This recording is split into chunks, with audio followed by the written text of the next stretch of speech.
इंदौर शहर में साइबर ठगों ने डिजिटल अरेस्ट का डर दिखाकर बुजुर्ग दंपत्ति से 1,15,00,000 रुपए ठग लिए। पुलिस ने अज्ञात आरोपियों के खिलाफ प्रकरण दर्ज कर जांच शुरू कर दी है। दरअसल पूरा मामला इंदौर के हीरानगर थाना क्षेत्र का है, जहां शिकायतकर्ता 80 वर्षीय विजय सक्सेना और उनकी पत्नी सुमन सक्सेना 77 वर्ष निवासी बजरंग नगर इंदौर के मोबाइल पर 15 नवंबर 2025 को एक वीडियो कॉल आया और कॉल करने वाले ने खुद को पुणे एटीएस मुख्यालय का अधिकारी चंद्रभान सिंह बताया और उसने दावा किया कि सुमन के नाम से जम्मू में एचडीएफसी बैंक खाते में 70 लाख रुपए की संदिग्ध ट्रांजैक्शन हुई है और मामला आतंकवाद से जुड़ा है। जिसके बाद आरोपी ने लगातार वीडियो कॉल कर महिला और उनके पति को कथित पूछताछ के नाम पर घंटों बैठे रहने को मजबूर किया। उन्हें धमकी दी गई कि सहयोग नहीं किया तो गिरफ्तारी होगी, संपत्ति जब्त होगी और बच्चों को नुकसान पहुंचाया जाएगा। डर के माहौल में आरोपियों ने व्हाट्सएप पर आधार कार्ड, पैन कार्ड और बैंक संबंधित दस्तावेज मंगवाए और इसके बाद 2 अलग अलग बैंक खातों के नंबर देकर कहा कि जांच पूरी होने तक रकम सुरक्षित ट्रांजैक्शन के रूप में ट्रांसफर करनी होगी। 20 नवंबर को 2 खातों में ट्रांसफर हुए 1,15,00,000 और 20 नवंबर 2025 महिला ने अपने खाते में 49,70,000 रुपए और उनके पति के 65,30,000 रुपए NEFT के माध्यम से बताए गए खाते में ट्रांसफर कर दिया। आरोपियों ने यह भी हिदायत दी कि बैंक में पूछताछ होने पर बताना कि रकम बेटियों के लिए भेजी जा रही है।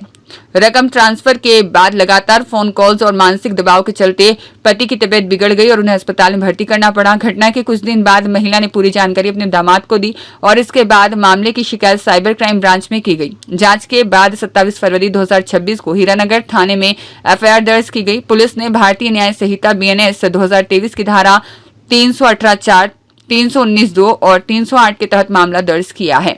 एक सीनियर सिटीजन जो दंपत्ति है उनके साथ डिजिटल अरेस्ट का मामला सामने आया है। मामला में 15 तारीख को उनके पास एक फ़ोन आया और उनको वीडियो कॉल था जिसमें कि वर्दी में वो व्यक्ति था। उसके द्वारा ये बताया कि मैं पूना ATS से बोल रहा हूँ, चंद्रभान नाम बताया अपना, और उसने बोला कि आप ये जो पुलवामा में और पहलगाम में जो आतंकवादी हमला हुआ था उसमें एक आरोपी को हमने पकड़ा है, अफजल खान को, और वो उसके द्वारा बताया गया है कि आपके द्वारा आपने ऐसे मदद की थी और मनी लॉन्ड्रिंग का पैसा जो आया था अकाउंट में उसमें 70 लाख का कमीशन आपको मिला है। अतः आपको अपने जो बैंक अकाउंट में है उनकी चेकिंग करानी होगी। फिर लगातार अलग अलग दिनों में फिर वो फ़ोन कट गया। उसने बोला कि हमारा कोई HDFC बैंक में खाता नहीं है। फिर अगले दिन फ़ोन आया, फिर उसके 2 दिन बाद फ़ोन आया, फिर अलग अलग व्यक्ति फ़ोन करने लगे और वीडियो कॉल पर लेकर उसको डिजिटली अरेस्ट किया गया और उससे लगभग ये बोला गया कि RBI की गाइडलाइन है, इसमें आप एक बैंक में आपको पहले RBI के एक अकाउंट में पैसा ट्रांसफ़र करना होगा। उसके बाद हम वेरीफाइड करेंगे मनी लॉन्ड्रिंग का पैसा तो नहीं है, और जब ये वेरीफाइड हो जाएगा तो आपको पैसा वापस हो जाएगा। अगर आपने इन्वेस्टिगेशन में सहयोग नहीं किया तो फिर आपको अरेस्ट कर लिया जाएगा। तो उस तरह उसको डराया धमकाया गया और वीडियो कॉल पर रखा और उससे FD 2 FD थी, एक पति की थी और इसकी खुद की थी।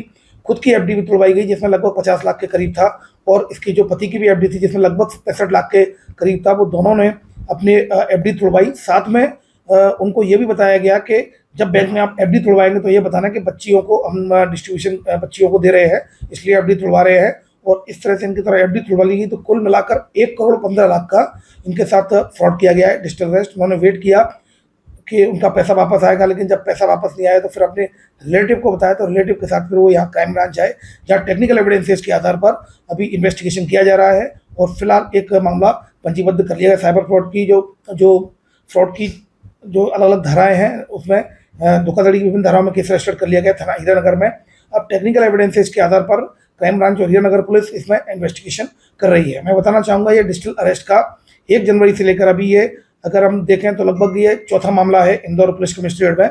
और इसमें अभी पिछले वर्ष डिजिटल अरेस्ट के मामले काफ़ी आए थे। 2024 में सबसे ज़्यादा मामले आए थे, 2025 में कमी आई थी। अभी भी फ्रिक्वेंटली यदा कदा ऐसे मामले आ रहे हैं। तो फिलहाल अभी ये 4था मामला सामने आया है और इसमें लगातार इसमें कार्रवाई की जा रही है। सर कितने दिन इनको डिजिटल अरेस्ट रखा गया था? इनको 15 तारीख से लगभग 30 तारीख तक अलग अलग दिनों में, एक दिन में फ़ोन किया, फिर उसके अगले दिन 1 घंटे के लिए फ़ोन किया, फिर अगले दिन फ़ोन किया, अलग अलग समय में इनको फ़ोन किया और उसके बाद फिर इनको डिजिटल अरेस्ट रखा गया। फिलहाल इसमें धोखाधड़ी की विभिन्न धाराओं में केस रजिस्टर्ड कर लिया गया है और साथ में अभी इसमें जैसा कि मैं बताना चाहूँगा सभी लोगों को, डिजिटल अरेस्ट जैसा कुछ भी नहीं होता। कानून में केवल फिजिकल अरेस्ट का प्रावधान है। लॉ एनफोर्समेंट एजेंसी कभी भी आपका पैसा ट्रांसफ़र नहीं कराती। अगर आपका अकाउंट सस्पेक्टेड है तो उसको ब्लॉक किया जाएगा, लेकिन कभी भी उसमें से पैसा ट्रांसफ़र नहीं कराया जाएगा।